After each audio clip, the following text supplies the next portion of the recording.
Hello and welcome back from the Tower of Terror. I cleaned a bit of the road ahead as usual, so we don't have to be stuck 30 minutes on the same place. Like I said at the end of the previous part, we shall not dwell too much into that area that I unlocked because it's again an optional one and a very painful one at that. So again, the good news is that we're near to the boss, so if we manage to beat the boss quickly, we should be able to actually, get into the third and final DLC of the game. So there is that too in this very part. So while we're getting to the boss, this is probably gonna be the last major part of the year 2023. So Dweebs, do you have a final tally of something that happened? I saw Godzilla -1 in the cinema recently. Yeah, I still had to see it for myself, so that is true. I thought it was solid enough. And there we go. Proof that in case some people were wondering, that I don't have anything against the Japanese language. It's just, well, I like watching when I watch anime. I like watching it in English, but I like watching live action films in their original language. Ow. Yeah, basically it's Godzilla -1 was set during it's after World War II, and it's an alternate universe in which Godzilla just basically wrecked Tokyo. Okay. And it's about a ex-kamikaze pilot who survived the war and is looking for revenge on Godzilla after after Godzilla killed his entire platoon in the army. Some personal stakes. Yeah. I thought, honestly, really, when I first read the title, I thought it was the start of a math problem. Godzilla -1 equals what? Well, depends on what the one is. Anyway, just to mention quickly, we are at the bottom of the tower. Behind that area is the boss. However, the surrounding area is surrounded by a couple of those pesky statues. Thankfully, I've been a diligent good boy and I have been stocking up onto those pikes. But let me get quickly here because there are also a couple of monsters spawning, so I want to secure a position because thankfully there's a bonfire here. Hold on.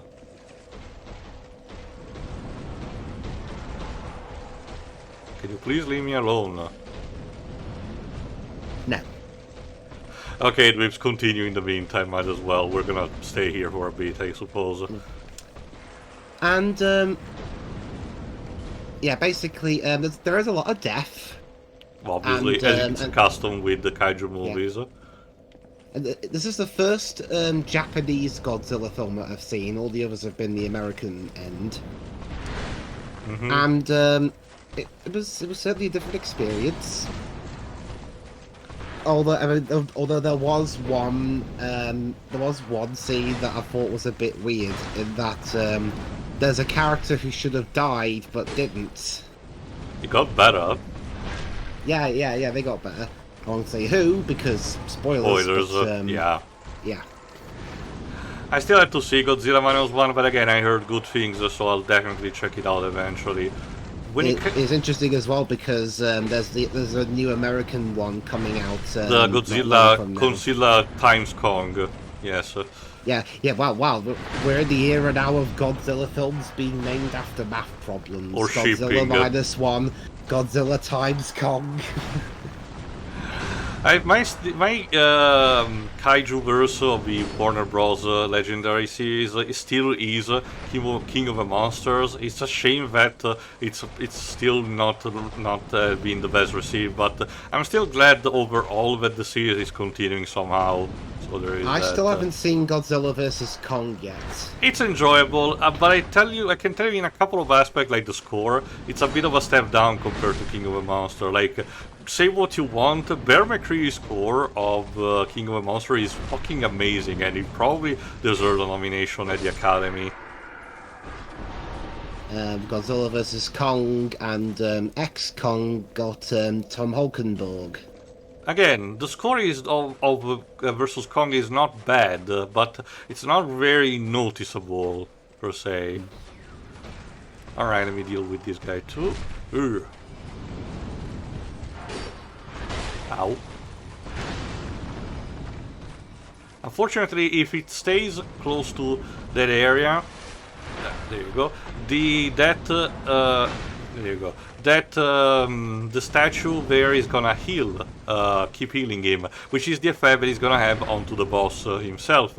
Meaning that I need to actually, you know, if I deal with the statues beforehand, the boss will lose that kind of advantage. Again, this is basically the game telling you to, you know, explore deeply the tower and scour it top to bottom and find, you know, all the stakes, so to speak.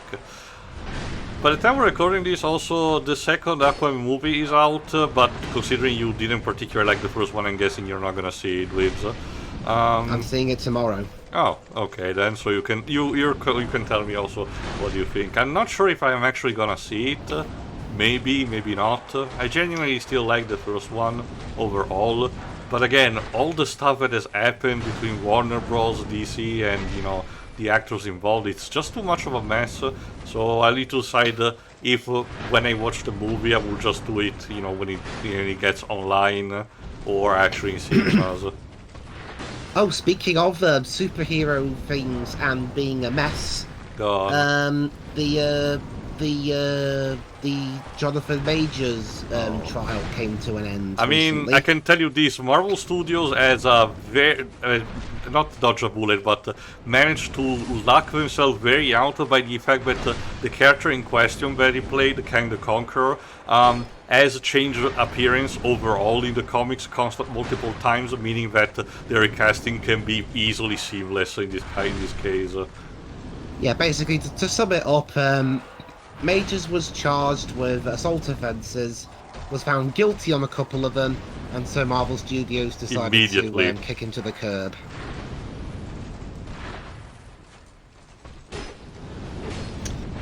Which is a shame, but, well, he shouldn't have committed assault, should he? Mm-hmm. You have to rely on the verdict, unfortunately, for these kind of things.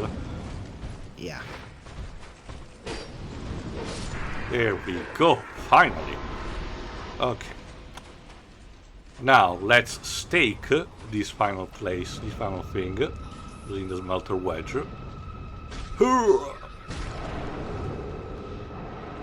Normally the entire area will be surrounded, but like I said, I've been a diligent boy and, you know, decided to scout of it. Fortunately, I don't seem to be able to use the bonfire because of that forlorn that was still awaiting me on the top floor. Let me see if...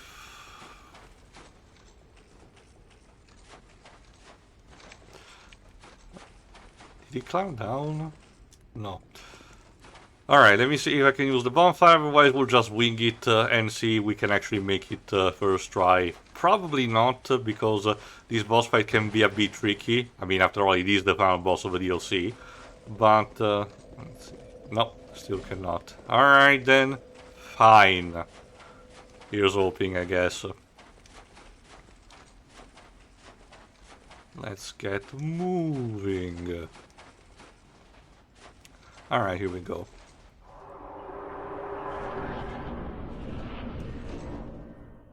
There's a sword in the middle, and the sword raises its possessor, the Fume Knight.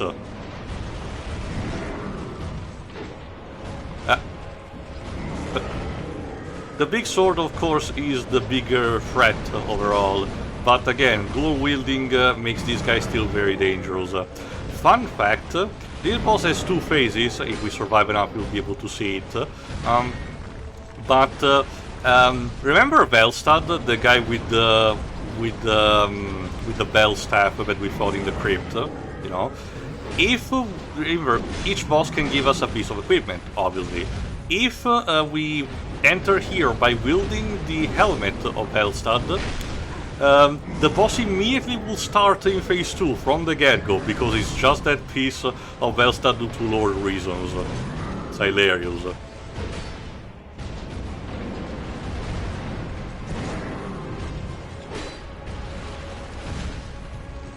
The important thing with this, since it's purely a melee fight, it's about dodging.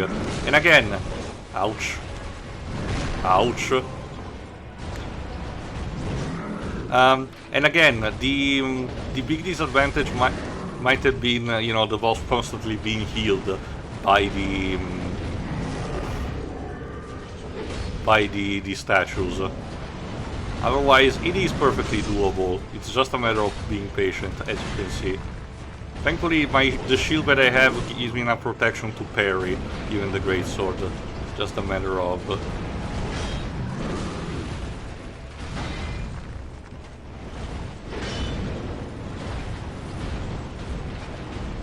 Come on. I can do this all day.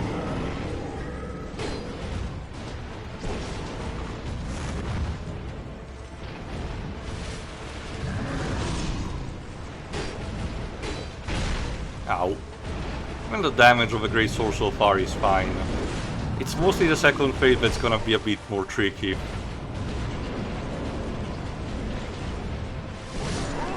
Damn it! I knew it. Got baited. Oh well. So yeah, that's one new thing we've learned. Never praise your weapon, otherwise you'll die. Not necessarily, Libs. This gun's really good for me. Oh, thankfully I respond to this bonfire. Thank God. Alright, let me pop up an effigy and see if I can summon someone to help. Yes, sir. Steelheart Helly. Let's see.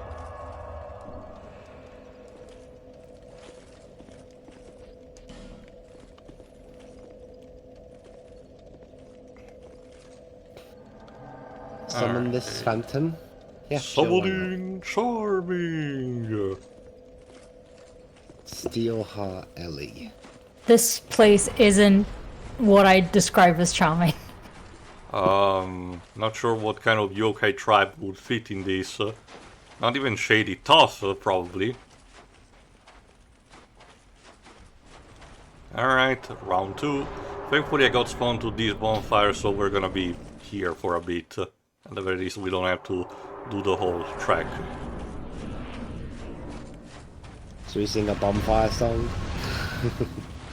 Let's gather on the campfire and sing our campfire song. We're not doing this. Yeah, I mean, I'm the best singer out of the three of us, and even I wouldn't do that. Thankfully, again, despite the fact that the boss gains more health, the other advantage of having, you know, other people helping you is that they can provide distraction. They can allow me to give a few extra hits to the boss.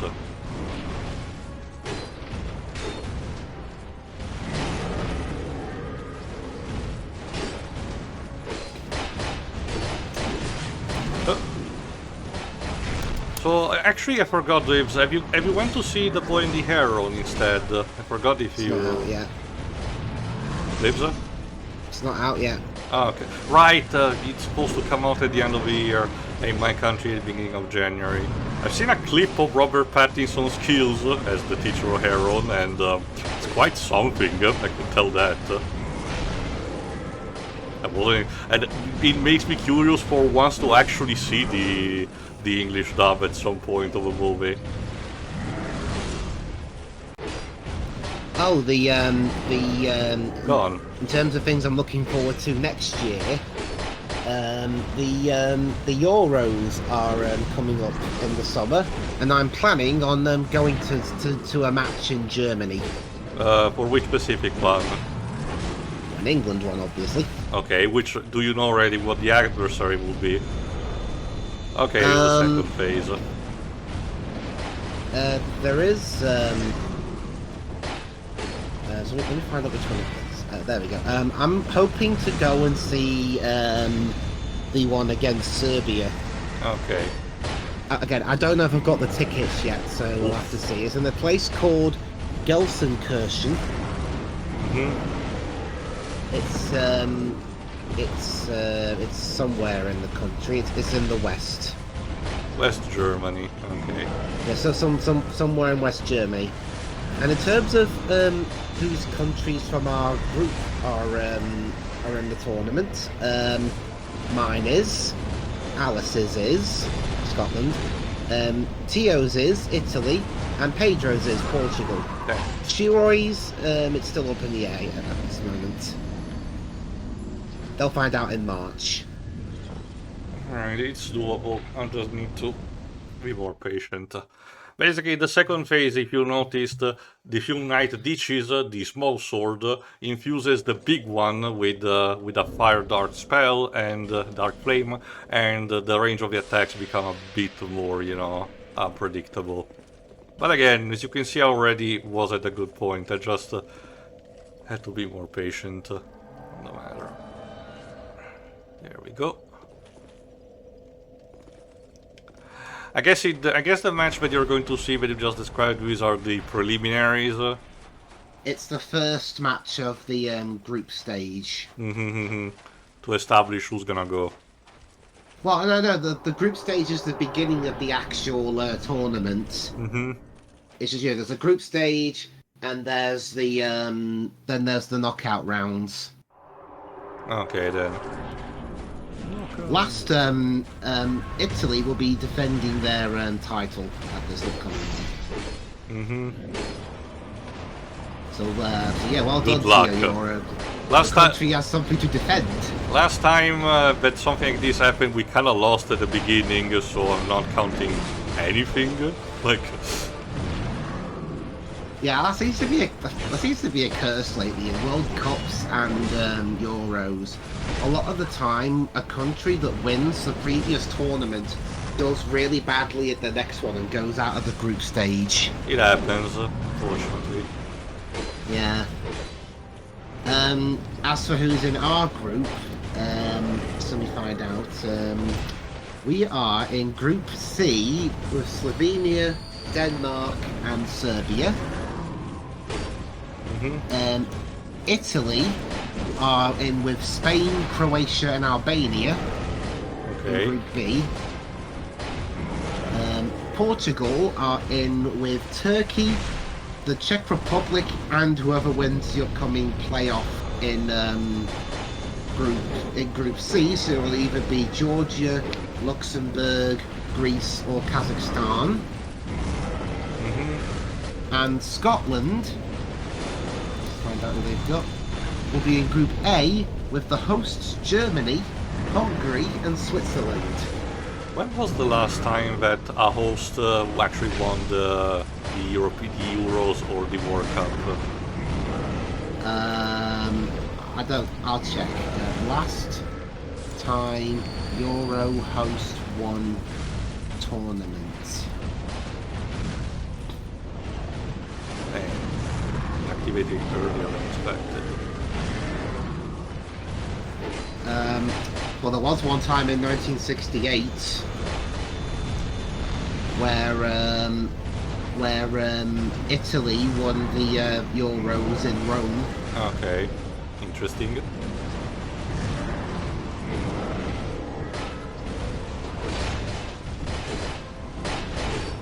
Although there were a couple of times also where the hosts, France won it in 1984 in Paris. Okay.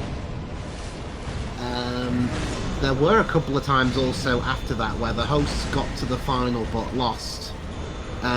Famously in 2004, Portugal got to the final of the tournament hosted in their country but lost to Greece. I think Brazil also had something similar going on. Brazil got in Paris. I mean, in their own country.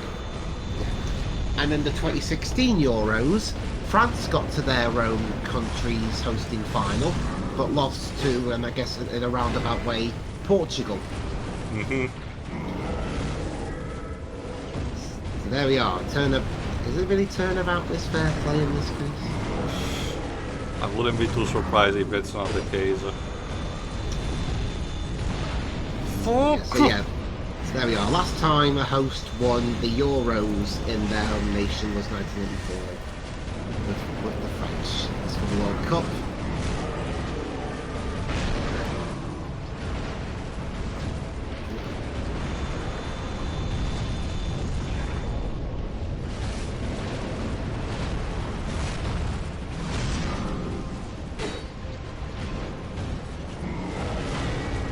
France in 1998 for the World Cup.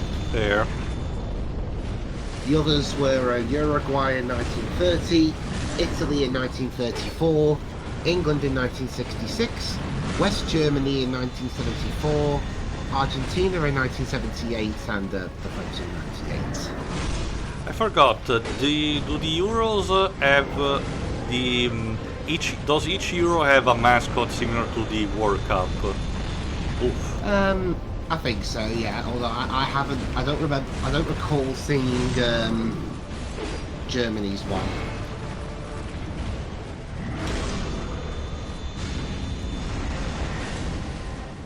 But I'm looking forward to the 2028 Euros though, because that's actually being held in the UK and Ireland. It's mostly England, although Glasgow gets one along with Belfast, Dublin, and Cardiff. Okay. So there you are, Shiori. In 5 years' time, don't go to Cardiff. I can already tell from even where I live when not to go to Cardiff, so yeah. I mean, the Slovene are currently setting stage up, apparently, so... Also, some idiots has decided to set up some fireworks outside. Not sure why, because it's not Christmas or New Year's Eve yet. But whatever. Alright, let's try to do this alone this time. Saigon. They take those songs where the artist asks if it could be Christmas every day way too literally. Wasn't there like a Home Depot song about Christmas in July? No, but I never want to hear that one. Curse. Alright, let's try to do this alone this time around. I'm confident enough into understanding the moveset of the boss. Again, the trade-off is that it will have much less health, meaning that I will have it will be less of a test of endurance. Christmas starts November 1st, no earlier, no later. Shut up, shut up! Never. As the wise words of Phoenix Naruhodo write, almost Christmas means it's not Christmas yet. I didn't say it was almost Christmas. Christmas begins November 1st. It is Christmas. If you work in retail, you're... Retail, Christmas starts in like May. Yeah, you're in hell forever. Like... It's August in my case.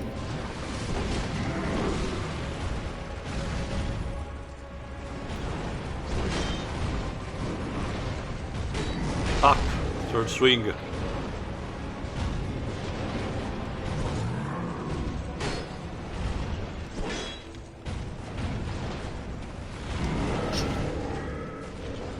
I don't remember actually what the music theme of how good the music theme of Human Knight is, but again, Motoi Sakuraba returned to compose for all of the DLCs, and he had support, I think.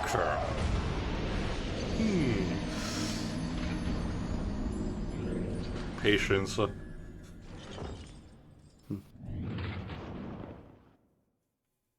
Huh. Also, while we were commentating on this, apparently, supposedly there's talks going on between Paramount and Warner Brothers Discovery for a merger. Wait, seriously? Apparently so. I'm not seeing the point, especially considering, again, the only remote thing that I would consider mildly positive is if this happens, Zaslav, resigns from his current position, because any other, outcome of this doesn't seem to be very proficient for either company, if you ask me.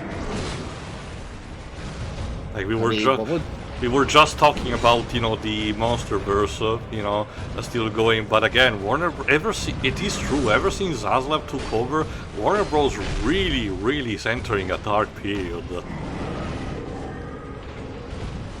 I can't imagine, what if they try and have a crossover between the Monsterverse and Star Trek? Star Trek had a shit ton of crossovers, believe it or not, Wibs. It's not nothing new. Captain Kirk versus Godzilla. Actually, I can tell you this, in comic format, Star Trek had a lot of crossovers in comic format, but specifically for Warner Bros. Stuff that I do know, it had 2 crossovers with DC comic property. One with the Legion of Superheroes, which is a team of the characters that operate in the future of the DC universe, a hypothetical future, so to speak, and one with Green Lantern, which instead offers a what-if scenario in which characters from the Green Lantern mythos migrate to the Kelvin timeline of the Star Trek universe, because of an emergency protocol that they had. Again, cool. These are not actually bad stuff. I also really dig the comic crossover that Star Trek had with Doctor Who. The artwork leaves a bit to be desired because they tried to do a painting, actor impression kind of art style, and it's not super great because everything looks a bit smooched. But the story is not bad. The Borgs team up with the Cybermen, so there is that. There's even a shot at the beginning with the Cybermen having to say resistance if he is futile. That's actually kind of cool. Cybermen with the Borg. As you can imagine, it's not something that lasts long. Much like with any other time, in a Doctor Who story where 8 villains had to team up, it doesn't last because each of the species has too much of an ego and are incompatible with each other. But hey, and also we've got confirmation on when we'll be getting to see the back of Bobby Kotick at Activision. And nothing of value will be lost. December 29th, to be precise. Wow, thrown out the building right at the end of the year. Yeah, it's mostly probably just because he can squeeze the most money out of retirement here. It's only that. Well, next year we're supposedly going to be seeing the effects of the buyout, like a new Call of Duty, and to see if the studios like Raven and Toys for Bob will be able to actually be more independent instead of being relegated to the coal mines. Again, only time will tell if that's actually gonna happen or not.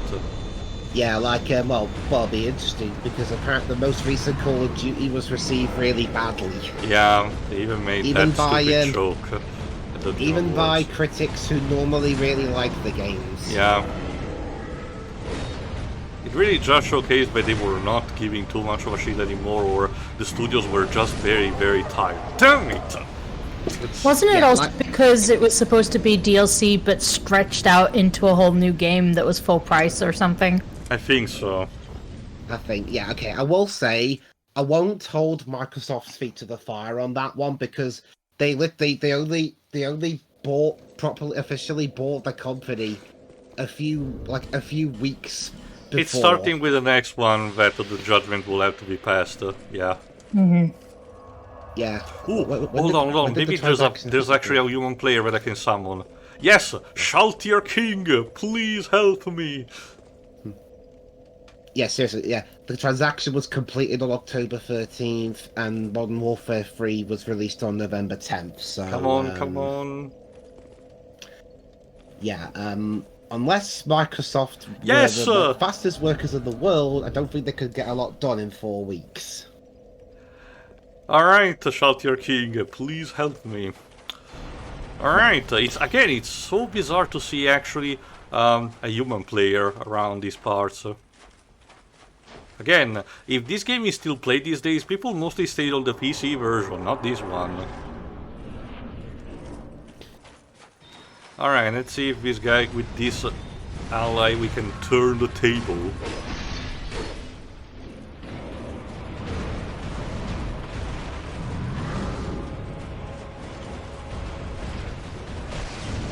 Whoa, this guy is doing a lot of damage. I don't like to let my hubris take over. Oof. Especially because... Damn, this guy is really doing a lot of damage.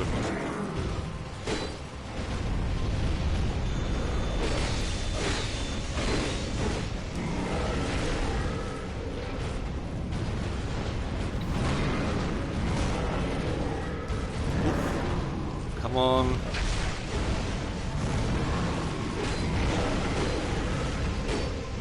Almost there. There we go. Yay! And I got the Soul of a Fuel Knight and the last piece of Soul of Nadalia, Bride of Ash. Victory achieved. Well done, Tio. Also a You Sunlight achieved victory. Medal. And here we find the corpse of Nadalia. The last remaining of the person that we found the soul scattered here. And by examining it, we found our second crown, the crown of the old Iron King. And a faint heat lingers in the ancient crown. Yeet. Visions of comfort. Yeah, not really. So let's examine our spoils, shall we, before moving on. We got the...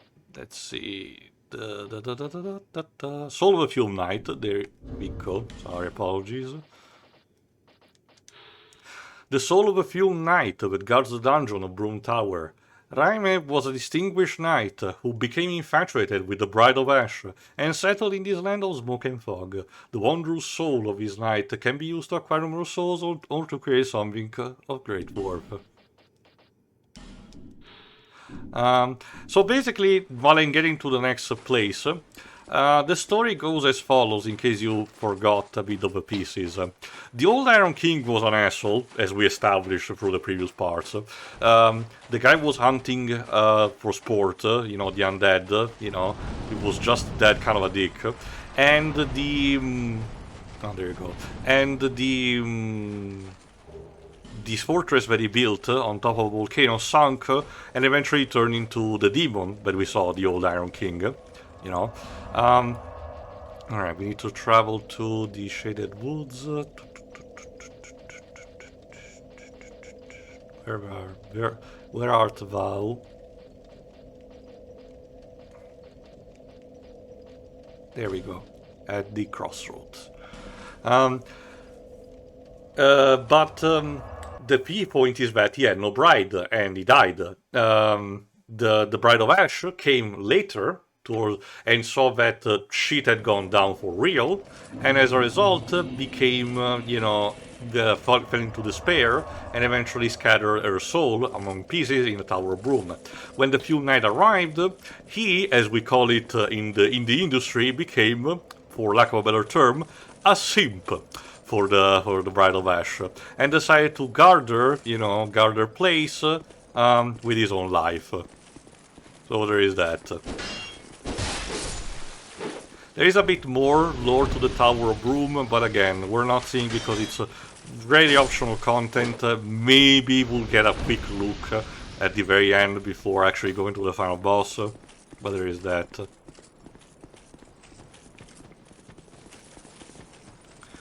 Now what we need to do is to proceed to the last area of...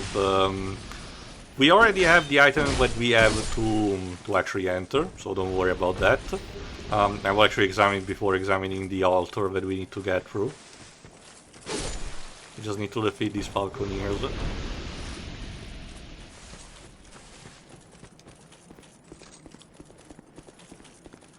Crackle Cracky with one of those invisible enemies.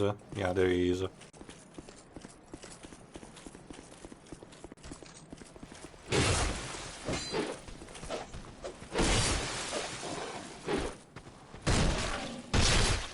Fuck.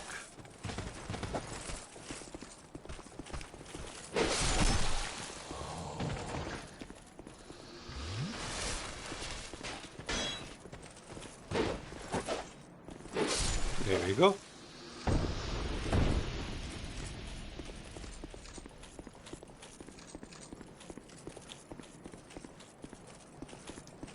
There it is. If you forgot, this was the place, the Shrine of Winter, where we passed through in order to go to Drangleic Castle. But now that we have this particular item we recovered from Drangleic Castle, the Frozen Flower, a stone ornament shaped like a flower, cold enough to dampen the greatest heat, opens the door to a new path from the Shrine of Winter, found on the road to the Great Castle. So, let's use it to find our... Last area, we went through poison, we went through fire, now it's time to get to the ice. How appropriate to consider we're recording this at the end of December. Which is also ironic because around here in the UK, Welcome. the temperatures are pretty mild. Welcome to the frozen city of Eleum Loyce. A castle shrouded by ice. Let's open the door. Seen castles. Come on. Jesus, these heavy doors.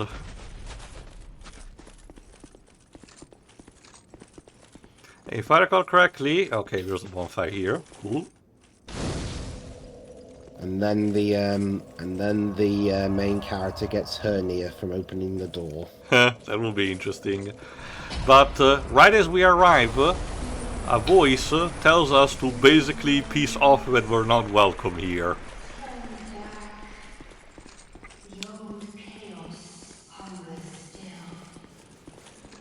We've only just got here. Yeah, again, if you know the tradition that we have, you know, this is not how we do the... Anyway, for the time being, unfortunately, the city is covered in a thick layer of snow and ice. Unfortunately, it dampens our visibility for a bit. So unfortunately for you, Shiri, this is gonna be a bit rough. Yep, can't see shit. It's fine. It isn't my problem currently. No, I know. It's not. Thankfully, inside we will actually be better because, you know, we're inside properly. And one of the main gimmick will be to find a way to actually, you know, remove this coat of ice. So don't worry. We will actually eventually see have properly the dungeon without visual impairments. There's a knife gem. So let's see. Dude, your sword is clipping through a wall. Holy shit.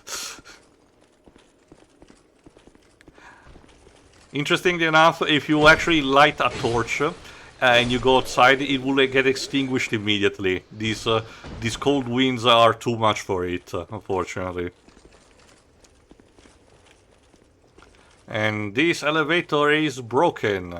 Some jackass actually bothered to not make it usable. Damn.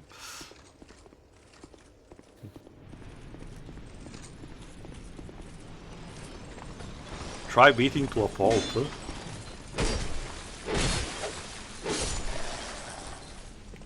Okay then.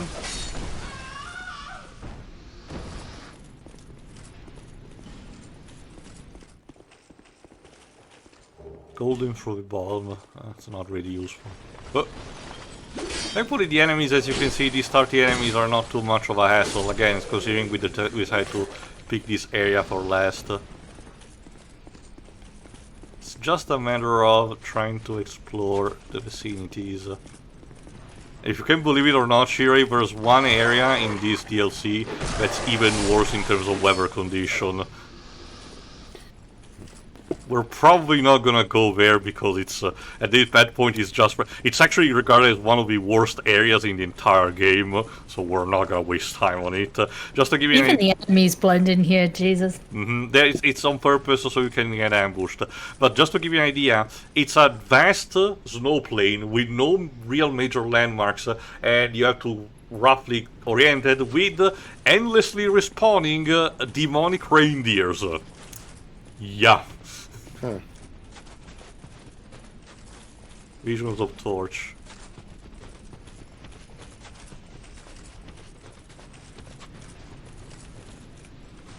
There's a block of ice that unfortunately we cannot break for now. Alright, so let's get here.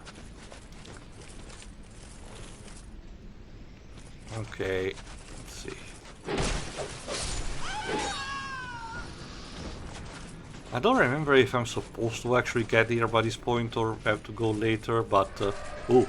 Also, there are a couple of cryomancers, of course. Get here.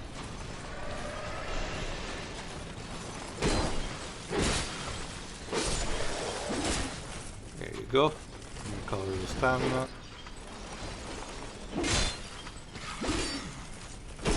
There you go.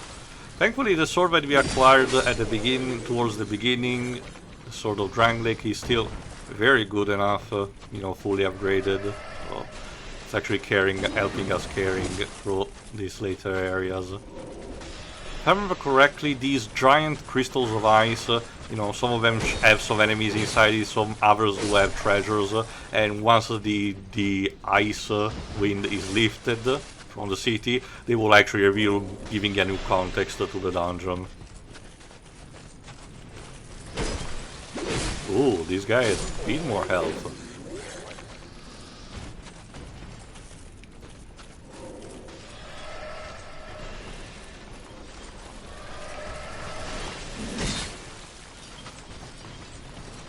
Get back here.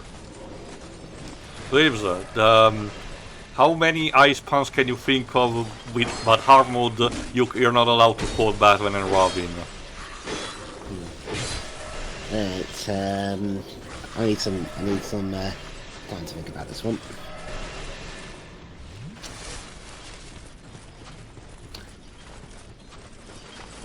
Well, I gotta say though, without being allowed to quote the most infamous ones or the more infamous, yeah, most of them time, cut off. Yes, it's yeah, it's no wonder I can't think of any. It's hard mode for a good reason. You didn't get that one just then? Sorry? It's no wonder. I did not think about it. Sorry, I was. You don't like to think about puns anyway. Yeah.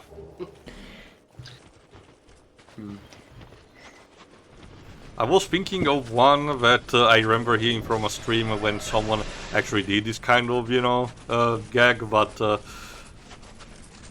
What, do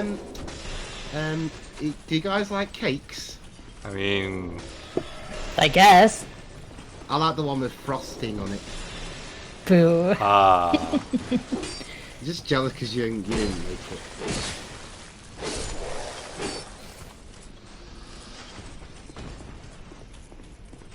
That's not the icing on top that I'm looking for, too. I'm the opposite. I don't like the icing part. I gotta say though, there are some countries that I've been interested in going to lately, especially with the pandemic. Go on. Making me think of what stuff to do later on. One idea I had in mind was Chile. Huh. What? Why? Why do I even bother? You gave me the challenge. I'm meeting it. I was trying to think that you're... Oh, thank God. Okay, no, there's not a bonus. How did anyone ask a genuine question around here? Here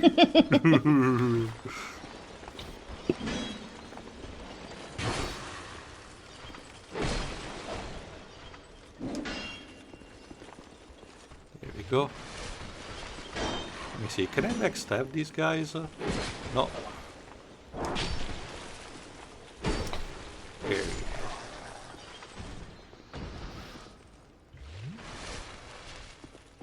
If I recall correctly, there are 1, 2, 3 enemies here. And I don't remember what that door unlocks, so let me... like I said, it's been a long while since I explored these areas, so I don't remember exactly the placement of enemies and similar. Mephilus looking things. Yeah. Yeah. I see what you mean. Enough. Hey, you prompted this in the first place. I'm gonna go full King Arcanian and say, enough. Regret. Yeah, I think Teo's gone cold on the idea. Yeah, I said enough. Yeah, reception got a little frosty here. Oh my God. Stop being British, the both of you. No.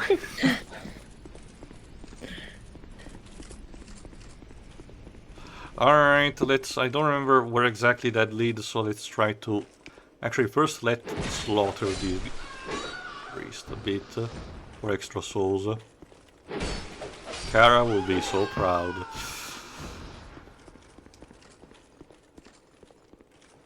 Alright, let's try to attempt that room.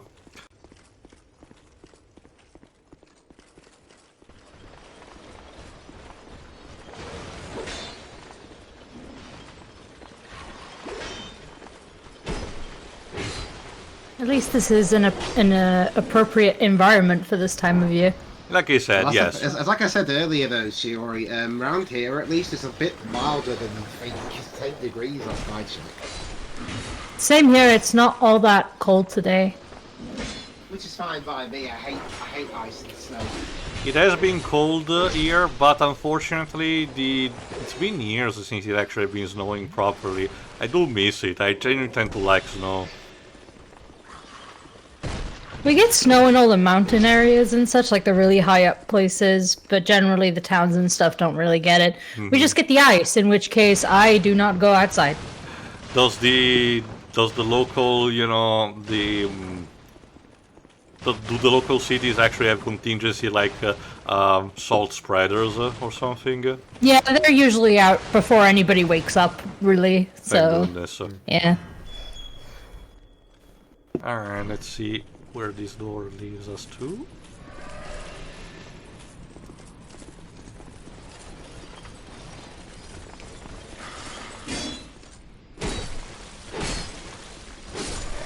Three hits and you're toast.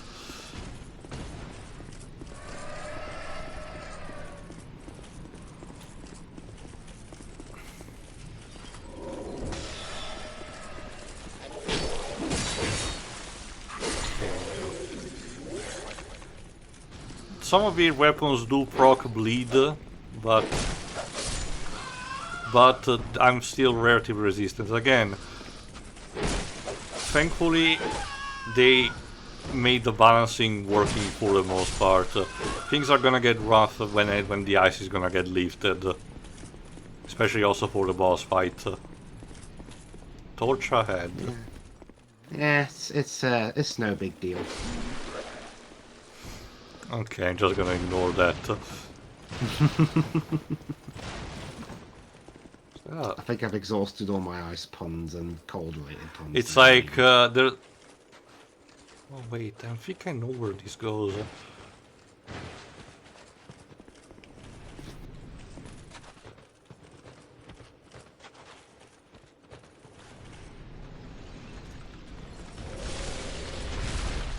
Yeah, no, I'm not fighting you. I don't think I'm supposed to actually get here. Okay, fine, I guess I had to fight you. Alright then, 4 shots instead of 3. Alright, well we're ready, might as well give it a look. Thankfully we don't operate on ice physics, so we're not gonna, you know, get rushed off the build of the cliff.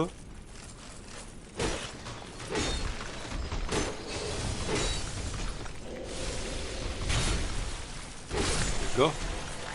So what was the objects they were guarding? Fight something ahead but you're ready. There. An old bell helm.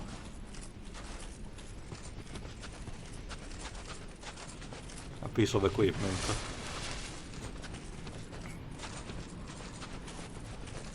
Let's get back. Alright, things are getting a bit labyrinthine, so let's see where I probably should be going next.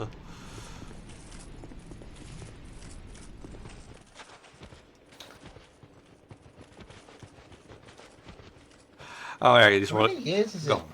So gone. No, gone. How many years has it been since that IO Project 007 game was announced? A bit, admittedly. Not that much. Yeah. November 19th, 2020. It's been 3 years. Damn. They've been busy, you know, in general. They're not a big studio and mostly now we're operating over... Oh, a bonfire down there. Well, they've been opening a couple of new studios lately. Most recently, they've opened one in Brighton. Mm-hmm. Again, I'm confident we will see interesting results nonetheless. Alright, let's see. From this bonfire, where do we...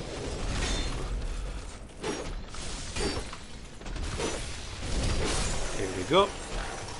Minus 1, as I said.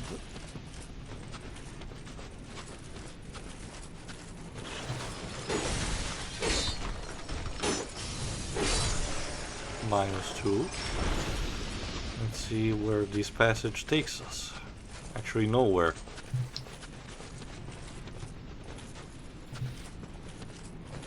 Oh, actually I'm supposed to go here.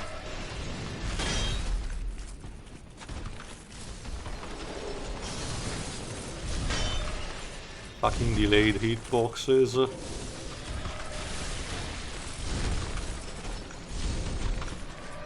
Say, can I backstab you? No. Okay.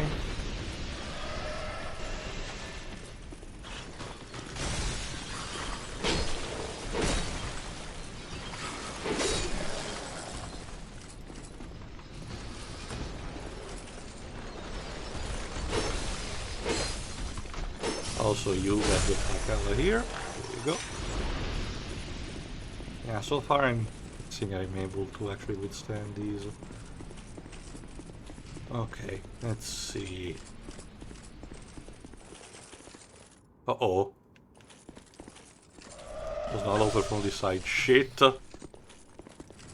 Yeah, that guy is a bit tougher, actually. Can I backstab you? Yes, sir!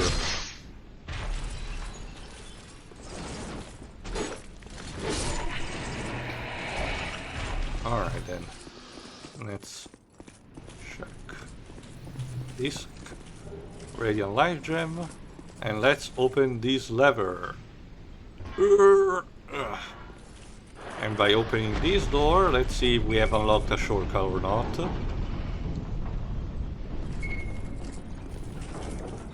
Try pairing, keep moving. Yeah, if I recall correctly, now this is probably the right direction. Let's see. This.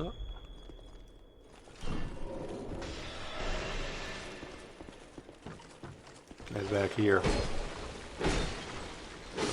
Also, as a warning for the future, this is a mimic.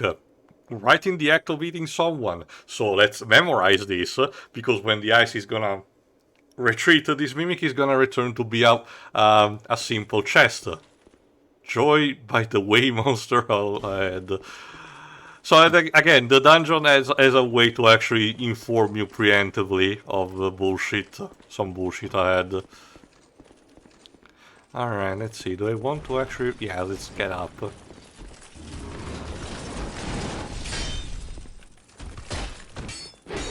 Box taboo.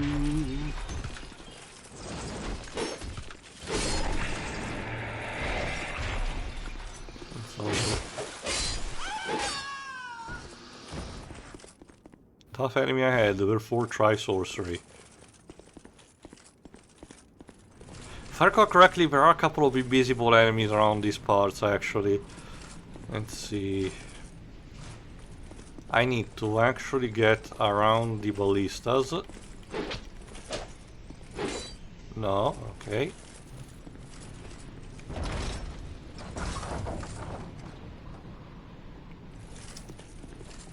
No, okay.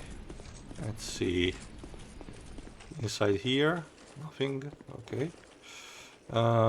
Let's try around here. Another frozen chest. Damn it. Yeah, the dungeon also loves to tease you with a lot of frozen stuff that you can collect later.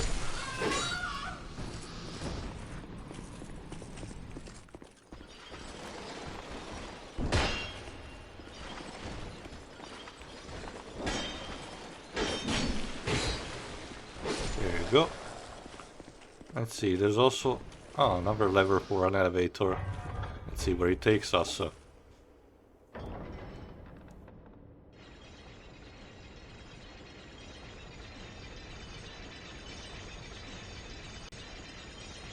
Oh, it's the coughing thing from before. So that means, however, that the broken elevator from down there has been lifted, and probably the passage has been cleared. So we'll probably check it out later anyway. Uh-oh.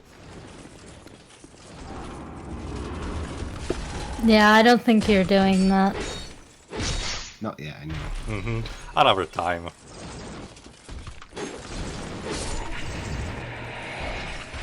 And we get a game blossom.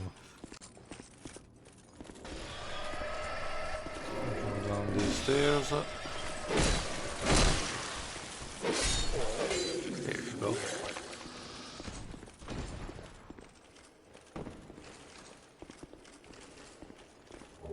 Crimson water. And okay, I think I know what we're about to get. So let me just preemptively get my favor ready. Turn away and never look back. No one must ever fight. If we get here before like this, the voice tells us to turn away once again. And if I can instead get here, I recover from this altar. I said I recover from this altar. I'm supposed to recover something from this altar. The Eye of a Priestess. Let me give it a quick look, Caesar. Allows to see the unseen. The eye of the first priestess who watched over Eleum Loyce allows one to see the unseen. All the great priestesses replaced one of their birth eyes with this, returning it after their turn was complete. Alright, that's what we can end. So join us for the next time, where we continue exploring Eleum Loyce. See ya! See ya. Ta-ra.